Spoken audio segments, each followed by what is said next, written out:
আসসালামু আলাইকুম। গণস্বাস্থ্য হোমিও থেকে doctor Shamima Akhtar, DHMS PHB, DHMS on course, Dhaka university. আজ আপনাদের সামনে এমন একজন পেশেন্টকে আমরা উপস্থাপন করব যিনি আপনাদের সামনেই হাজির আছেন। ওনার পরিচয় আমরা তুলে ধরছি। নাম রহিমা, বয়স 65 বছর। আপনার স্বামীর নাম? আবুল বাশার। পিতার নাম? বিজুদ্দিন আলী। মাতার নাম? জলাকালী। গ্রাম? জেলা বোলা। তো আপনি যখন আমাদের এখানে আসছেন, বর্তমানে কততম মাস চলতেছে আপনার? যখন আপনি আমাদের এখানে চিকিৎসা নিতে আসছিলেন 4 মাস আগে, 5 মাস আগে, তখন আপনার শারীরিক কি কি অসুবিধা ছিল? না আমি কোনো খাদ্য খাইতে পারতাম না আগে।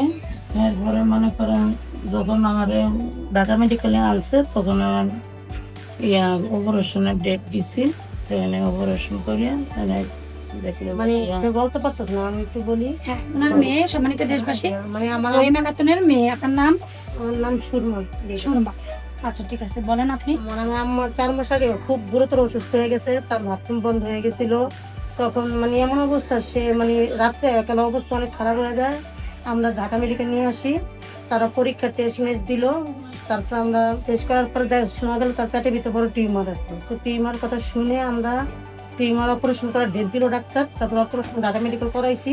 তখন ওই টিউমারে আমরা পিজিতে নিয়ে পরীক্ষা দিয়েছিল। পরীক্ষা দেওয়ার 1 সপ্তাহ পরে রিপোর্ট আসার পরে জানা গেছে তার খাদ্যনালী ক্যান্সার হয়েছে। তো আমরা ভেঙে পড়ছি যে কি করা যায়, এখন এত বড় রোগটা আমরা কি করতে পারি। তখন ডাক্তার বললো থেরাপি দিতে হবে। তো আমাদের অবস্থাটাই খারাপ, এত টাকা দিয়ে থেরাপি দেওয়া সম্ভব ছিল না। তখনই আমার ভাইয়া কার মুখের থেকে শুনছে ডাক্তার সরার নামে, ওনার কথা শোনার পরে আমরা প্রথমে আসতে চাইনি, মনে তুইয়া ছিল, সংকট ছিল যে আসলে কি এত বড় রোগ ভালো হয় কি না। তো একজনে বলো বিশ্বাসের উপরে যাও, হইতেও পারে। তো আমরা বিশ্বাস করি আসছিলাম। এখন আসার পরে আমরা 4 মাস ওষুধ খাওয়ার পর আমরা ফলাফল অনেকটাই ভালো পাইছি, যে আমাদের রুগী শারীরিক সমস্যাগুলো অনেকটাই কমে গেছে। আগে খাইতে পারে নাই, তার একটা সমস্যা ছিল, বড় বড় সমস্যা ছিল, মানে একটার পর একটা অসুস্থ ছিলই। সে পায়ে ব্যথা ছিল, মাথা ব্যথা ছিল, বুকে ব্যথা ছিল, এগুলো সব চলে গেছে ওষুধ খাওয়ার পরে।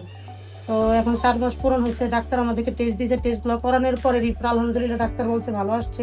আর আমরাও দেখি রুগীর অবস্থা দেখে দেখছি যে ভালো। এখন ডাক্তার বলতেছে যে এখন ভালো অবস্থা, আপনারা কিছুদিন আরেকটু ওষুধ খাওয়ান, মানে পুরোপুরি জানি এটা হয়। এখন আমার আম্মা অনেকটা সুস্থ আছে আগে। আচ্ছা, সম্মানিত দেশবাসী, আপনাদেরকে আমরা রহিমা খাতুনের হাজবেন্ড যিনি, ওনার সাথে একটু পরিচয় করে দিচ্ছি। আপনার নাম? মোহাম্মদ আবুল। তো আপনি আমাদের এখানে চিকিৎসা নিলেন 4 মাস পরে, এখন রিপোর্ট করে নিয়ে আসছেন। রিপোর্ট সহ আপনার রোগী সহ আপনার মেয়ে বললো যে সম্পূর্ণ ভালো, আর আমরাও দেখলাম যে রিপোর্টও ভালো, রোগীও ভালো। তাতে আপনি কেমন সন্তুষ্ট আমাদের চিকিৎসা?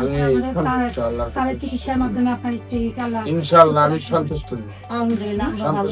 আচ্ছা, আমি দোয়া করি ইনশাআল্লাহ আল্লাহ প্রতিষ্ঠান আল্লাহ ভালো করুক, এটা মানুষের তার ছেলে আল্লাহর রহমতে আমার সুস্থ। চিকিৎসা নেওয়ার পরে আমাদের এখানে গণস্বাস্থ্যে এসএম স্যারের চিকিৎসা নেওয়ার পরে রিপোর্ট করিয়েছিলাম আমরা। সেই রিপোর্ট সম্পূর্ণ ভালো এসেছে। এই যে দেখেন, এটা হলো ওনার সিবিসি রিপোর্ট, যেটা 14.1 রয়েছেন একদম লেভেলে।